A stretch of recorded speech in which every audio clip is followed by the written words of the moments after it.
The Filipino adverb paminsan-minsan or occasionally, or it also means one in a while in English, paminsan-minsan. Paminsan-minsan. Let us have the following example sentences using the word paminsan-minsan. Paminsan-minsan ay may sorpresa siyang inihanda.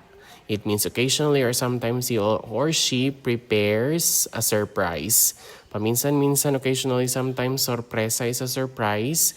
Siya is he or she, and then handa means like prepare. So, paminsan-minsan ay may sorpresa siyang inihanda. Paminsan-minsan lang kami nakakapunta sa beach.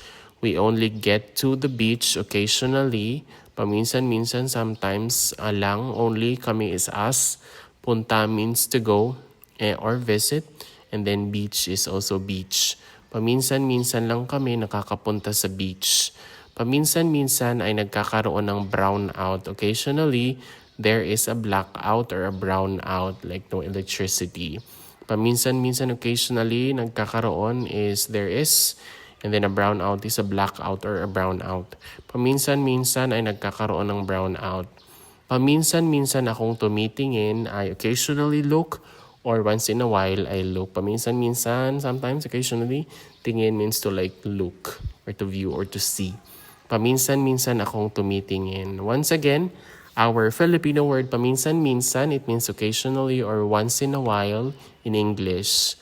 Paminsan-minsan. Paminsan-minsan.